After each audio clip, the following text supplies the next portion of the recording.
basically you needed to do your shite, you'd throw it at your window and you'd shout Gardly Loo. And if you were too drunk, walking past down below, not paying any attention, you look up and get a face full of shite. You were so drunk, you were shit-faced. So, next time you get drunk, be glad you're not in Edinburgh in the 1600s. What is this? A whiskey tour?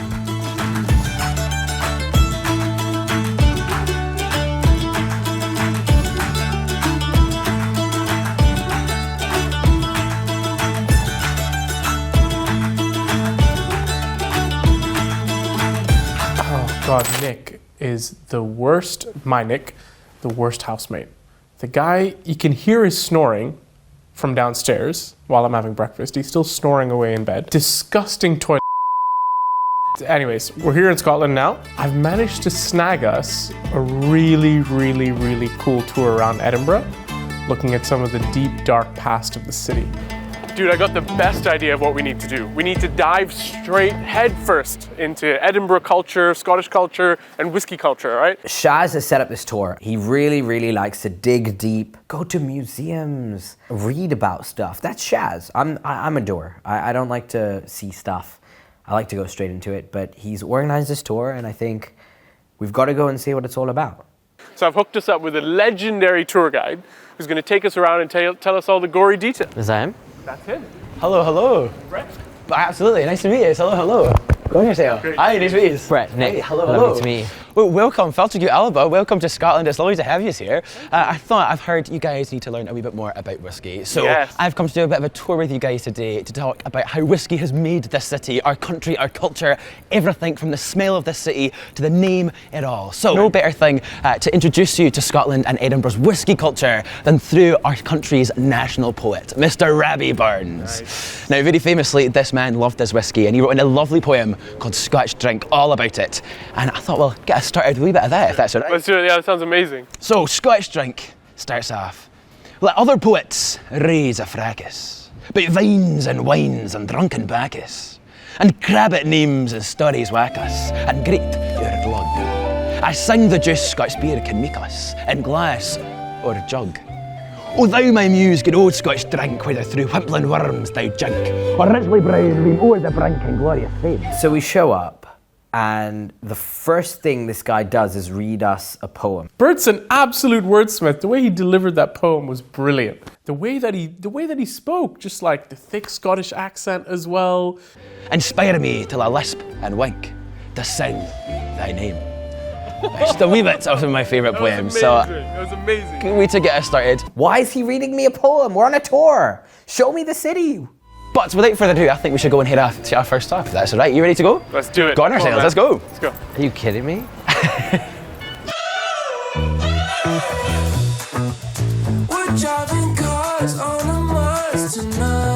This here is Gladstone's Land, or if you're thinking of saying it in Scots, Gladstone's Land, obviously. This building here was originally built in 1501, so quite a long time ago. But the reason I bring this up is you might notice it's older than Brad. So if basically you needed to do your shite, you'd throw it at your window and you'd shout Gardly Loo. And if you were too drunk, walking past down below, not paying any attention, you look up and get a face full of shite. Next time you get drunk, be glad you're not in Edinburgh in the 1600s. Shit-faced. Shit-faced. How difficult are the bagpipes? One of the hardest in the world, actually. I mean, you can get a disease called bagpipe lung, which is basically kind of like emphysema. This is where all of the public executions in Edinburgh happened. And there are some rather fun whiskey-related execution stories that I would love to share with you guys. Head on down here. So here we are now by the old execution stone. This is the old stone in which loads upon thousands of people were executed back in the day. But one of my favourite was a wee woman here. She was called Maggie Dixon. Now, Maggie Dixon is a legend for many reasons, but she, back in 1724, had the terrible, terrible crime of having the audacity to have a child out of wedlock. She was hung right on this square, put in a coffin and sent all the way over to Musselburgh, where she was meant to be buried. I say meant to because it didn't quite go to plan. Halfway to Musselburgh, the folk carrying her coffin heard a knocking. They about shat themselves, dropped it, opened it up, and there she was, Maggie Dixon, very much alive, just very bloody confused. So they ran back here to Edinburgh and they said to the judge, "Judge, what do we do? She's still alive, we can't bury her." And he had a wee look through his book, and he did. Thank goodness. He said, at least she's not English or French. Because in England and France at the time, the law would have stated that a child out of wedlock, you were sentenced to your hanging until death. Here in Scotland though, the law would have stated if you had a child out of wedlock, you were sentenced to your hanging. Full stop. So, therefore, she was hung. The judge decided, well, she served her punishment, I guess she can go. Shoved her coffin and walked away. But, even better yet, out of sheer spite, she opened that pub right there, directly opposite as a big F you to the judge. And even better, this was the most popular pub in the Grassmarket for over 200 years. Maggie Dixon. Maggie To be Dixon. fair, if we were living in the 1700s, you would have been hung several times by now. And open pubs all along the street. That's what I Shazzy Dixon, Shazzy Dixon. I'm not sure you get as cool as a nickname though, because her nickname now is one I really wish I could have. She's called Half Hung Maggie, so we can all trade. It works. Half hung Shazzy. Oh, dude! That's a good one. That's a good one. Yeah, it's a good one, it's a good one. Not bad, huh? My Maggie. Honestly, if I could haunt Nikki after I die in that same way, sign me the fuck up. I think if Shaz had been alive at that time, I think he would have been beheaded a couple of times. So I could really see a relation between Shaz and Maggie. I think I'm really getting into this now, I'm not going to lie. The story of Maggie teaches me that we've got to build something that outlives us, defines our legacy as a friendship, that defines the Whisky Bros in hundreds of years from now. People are going to look back and be like, those Whisky Bros, they were up to something. So now, the last story I've got to tell you is actually mere advice for you guys as well. I think there's a good pal of mine had a rather interesting business strategy which I think I'd like to impart onto you guys today. Sounds good. Sounds fantastic. We're taking any advice we can take at the moment, so. I've heard. But, as I said, one of my good pals, James Allardyce, he famously is the guy who started the Glendronach distillery up in the north near Aberdeenshire, of course. Now, very famously, his house, Glen House, was famously haunted by a Spanish naked ghost. Naked Spanish ghost. I just want to see what the advice is. This is going in a really interesting direction. There you go. Olé. He decided to try and go out and sell it to as many folk as he could, and he was unfortunately very unsuccessful. He decided to, go and treat himself. He walked past 4 ladies of the night, let's just say that for sure.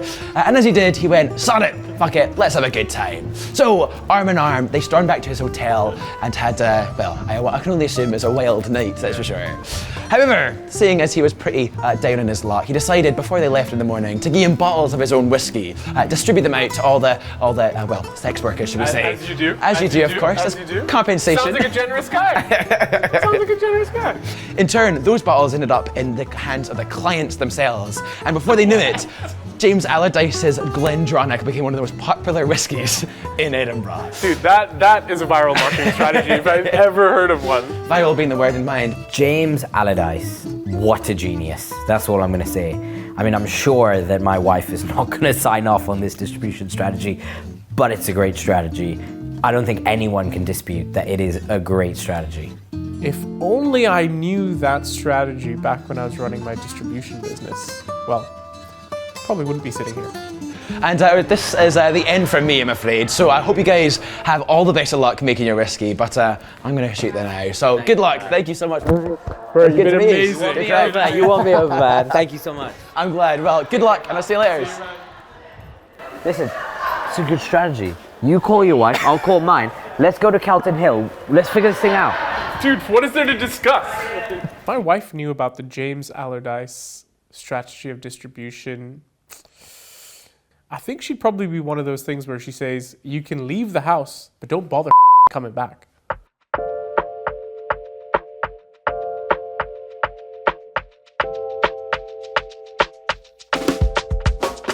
And I feel like today we set a baseline for our knowledge, right? Like we came in as complete novices. We're like at level 1. And I'm just looking forward to the rest of it. Like, I just want to continue to dive straight in. You did a great job on that tour, man. It was informational, it was fun. We got lots to learn. I just can't get enough of this city, man. Can't get enough of this city. I started the day slightly skeptical of this tour that Shaz had set up, but Bert was a legend. He had some great stories. I mean, his poem was whack, it was nuts, but the rest of the tour was great. He had some great stories. He taught us a lot about the historical significance of whiskey in Edinburgh, in Scotland in general, and I really appreciated that. And the best thing about it is each and every one of the best bars in this city are gonna one day stock Whisky Bros whiskey. Amen, brother. Amen. buddy. This is the dream. Well, now we've done the learning bit. Now we got to do the drinking bit. So, tour of Edinburgh, check. Deep dark history, check. Now we got to go and visit some distilleries, see how it's made, see how it's packaged. Let's go. We've survived the history. Now it's time to taste the whiskey. Buckle up, because things are about to get wild. Don't miss a single drop.